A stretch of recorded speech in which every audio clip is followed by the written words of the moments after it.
जैसे कि हेमंत सोरेन जी का आगमन हो रहा है, उनके आगमन से क्या लगता है कि कुछ चुनावी समीकरण कुछ बदलेगा? कांग्रेस से केएन त्रिपाठी जी चुनाव लड़ रहे हैं, वहीं निर्दलीय प्रत्याशी दिलीप सिंह नामधारी जी हैं, इंदर सिंह नामधारी जी के पुत्र, और आलोक कुमार चौरसिया जी। कम से कम एक त्रिकोणीय मुकाबला है, तो इस त्रिकोणीय मुकाबला में क्या लगता है? नहीं पहुंचेगा नहीं, वो सब सेटिंग के साथ उठाया गया है, वो भूल भुलैया है उन लोगों को।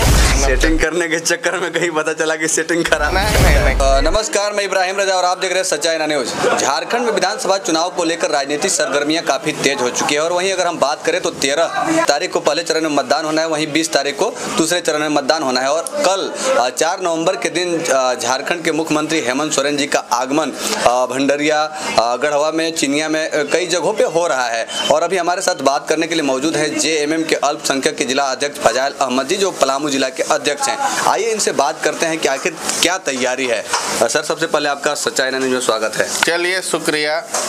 क्या तैयारी है? कल मुख्यमंत्री हेमंत सोरेन जी का आगमन होने जा रहा है। जी, चुनाव का समीकरण चल रहा है। कल भंडरिया में आ रहे हैं हेमंत सोरेन जी। तैयारी हम लोगों ने किया है, वहाँ पे बहुत लोग आएंगे और हमारे मुख्यमंत्री का भाषण को सुनेंगे। और जो है जेएमएम के लिए यहाँ पे कांग्रेस उम्मीदवार हमारे केएन त्रिपाठी हैं, बहुत ही योग्य कर्मठ उम्मीदवार हैं हम लोग।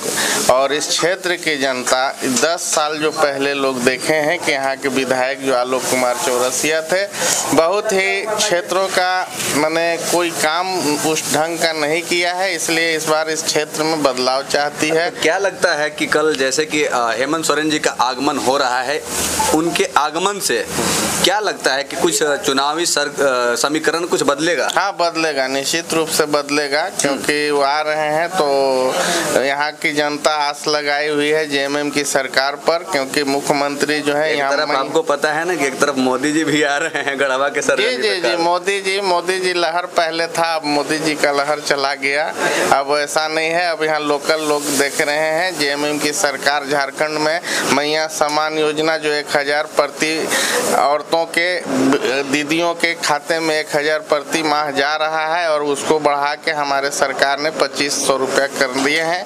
अब नेक्स्ट टाइम से 2500 रुपया मिलेगा। इसके लेकर दीदियों में भी बहुत उत्साह है, और वोटरों की पूरा आस है कि जो भी यहाँ काम करेगा जेएमएम ही करेगा। क्या लगता है कि दीदी लोग की आस है तो दीदी लोग वोट करेंगे इस बार? एकदम निश्चित रूप से सभी तैयार हैं, सभी 13 तारीख का इंतजार कर रहे हैं। जी, विपक्ष के लोग तो ये कह रहे हैं कि जब 1000 सही से नहीं दे पा रहे हैं तो 2500 के लिए उम्मीद कैसे लोग करें? नहीं, भारत सरकार के पास हम लोग 4 करोड़ रुपया पड़ा हुआ है, उसको लड़ाई करके हम लोग लेंगे। और 2500 क्या, हम लोग उसको 1 लाख साल में भी देने का वादा कर रहे हैं, और देंगे भी निश्चित रूप से।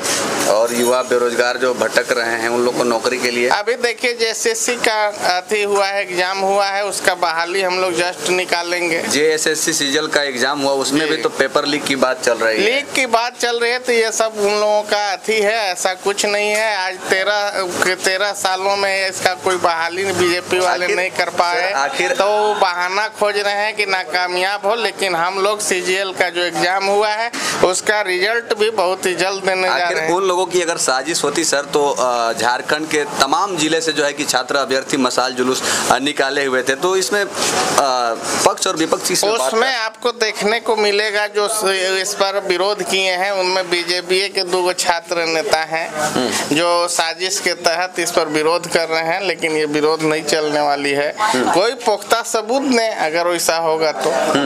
लोग कह रहे हैं कि जेएमएम और गठबंधन की जो सरकार झारखंड में है, खास करके गठबंधन इस चुनाव में, विधानसभा चुनाव में टूटता हुआ दिख रहा है।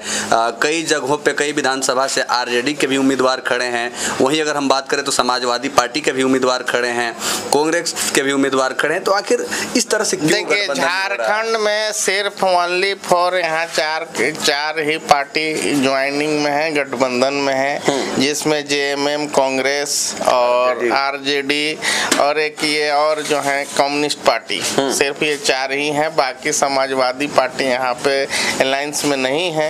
लेकिन आरजेडी के भी उम्मीदवार तो बिश्रामपुर विधानसभा में अगर दे दिया है, दोस्ताना 2 जगह से दोस्ताना लड़ा जा रहा है, बिश्रामपुर और छतरपुर से, तो कोई दिक्कत नहीं ये है। नहीं लग रहा है कि आरजेडी भी उम्मीदवार खड़ा की है और साथ ही साथ कांग्रेस ने भी उम्मीदवार खड़ा की है, तो इससे बीजेपी को फायदा पहुंचने वाला है? उससे नहीं पहुंचेगा नहीं, वो सब सेटिंग के साथ उठाया गया है, वो भूल भुलैया है उन लोगों को।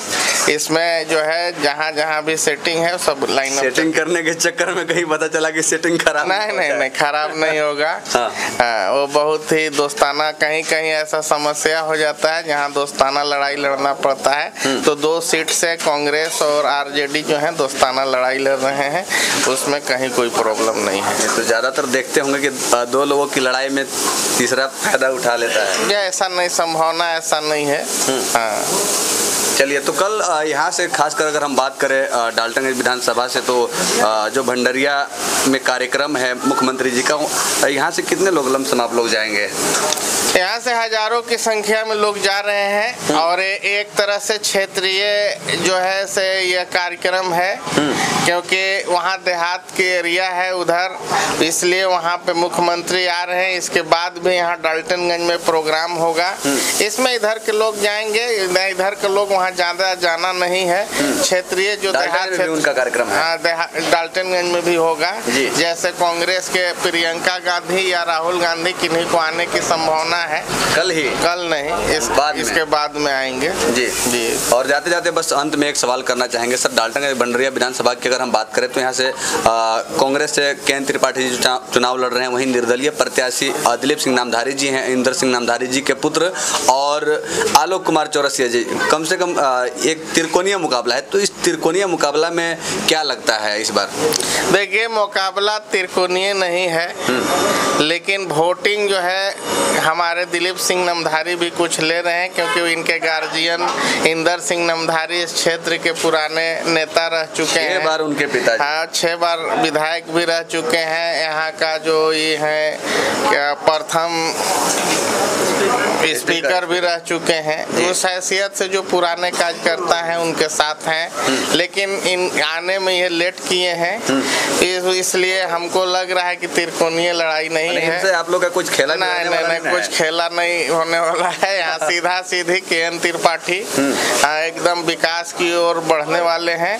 क्षेत्र में अगर विकास कर पाएंगे तो केएन त्रिपाठी पर ही तमाम लोगों को नजर टिका हुआ है, क्योंकि बीजेपी के हमारे आलोक कुमार चौरसिया युवा नेता थे, इनको हम लोग 10 साल देख लिए हैं। क्षेत्र में आप डाल्टनगंज से ये सेमरा तक आने में देखे होंगे, रोड में गड्ढा है, या गड्ढा में रोड है पता नहीं चल रहा है। मिल चुकी है तुरंत चुनाव? ना ऐसा नहीं है, ये सब जुमला है और इस जुमला को आदमी देख चुका है और इसका खामियाजा भी लोग भुगत रहा है। इसलिए सिर्फ यहाँ के तमाम जनता को, डाल्टनगंज भंडरिया क्षेत्र के तमाम जनता है जो केएन त्रिपाठी पर नजर गड़ाए हुए हैं और जनता बदलाव चाह रही है, और इस बार निश्चित रूप से बदलाव हो रहा है। हाँ, तो हमारे साथ बात करने के लिए मौजूद थे जेएमएम के पलामू जिला के अल्पसंख्यक जिला अध्यक्ष फजाइल अहमद जी। बाकी हमारा ये प्रयास कैसा लगा आप सब अपना राय कमेंट बॉक्स में जरूर रखिएगा। मिलते हैं नेक्स्ट वीडियो में, तब तक के लिए जय हिंद।